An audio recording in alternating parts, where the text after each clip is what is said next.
African girls do not know how to date. Now, before you start jumping and get froggy, hear me out, hear me out, hear me out. African girls traditionally are not raised or encouraged to date. They are raised and encouraged to get married. Those are two different ideologies. Those are two different processes. Now, typically the focus for African girls is to get their education, focus on school, and not talk to boys, which that advice has its place.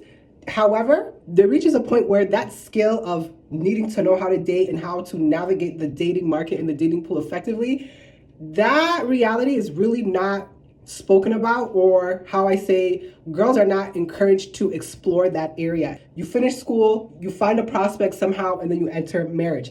Now, everybody's process is different, so I'm not here to give a clear-cut guide, but what I am saying is a lot of African girls end up finding and learning things the hard way because they were not given the tools at home. So they tend to learn by experience or by the experiences of other people, but it's very rarely coming from like they were raised with an understanding of A, B, C, D. Typically, African girls are raised to look for certain criteria.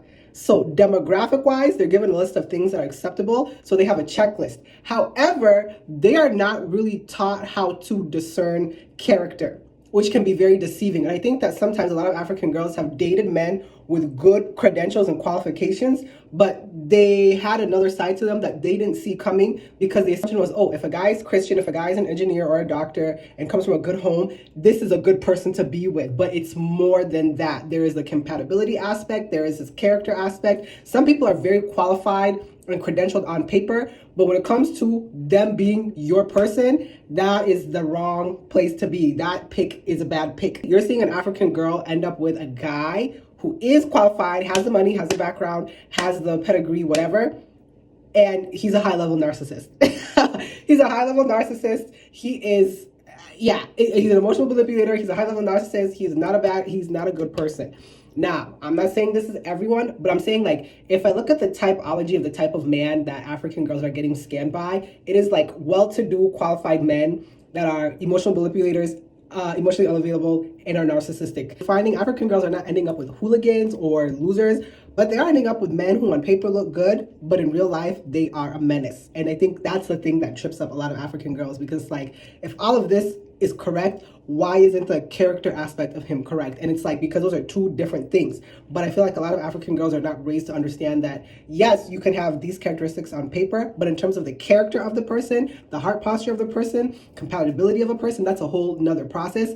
It is not because somebody has A, they automatically have B, and you two can have C, which is a healthy, successful relationship. So another challenge in dating that African girls have is that they are raised to be performative. So it's like, when you're growing up, it's like, if you don't do this, nobody's gonna wanna marry you. If you don't do this, you're not gonna be qualified to be a good partner, a good spouse, et cetera, et cetera, et cetera. And so when you hear that type of language, what you're understanding is, I have to do certain things to be good enough. And once I do this, I will be good enough. And I will get this certain life or Prince Charming or fairy tale. But that's not how life works. And I feel like a lot of African girls, when they grow up with the idea of marriage, they're growing up to understand like what they need to do for somebody to pick them, as opposed to what do they want for themselves in their life. So a lot of African girls, I feel like sometimes, they don't know what they want for themselves. They just know what they need to satisfy to be picked by someone. And that's unhealthy, because now the marriage or the relationship is one-sided, where it's like somebody's getting their needs met and you're just there to serve the need. And at that point, it's unhealthy and imbalanced, and it's a parasitic relationship. The more you boost my content, the more content I have to give and share. So please repost and subscribe.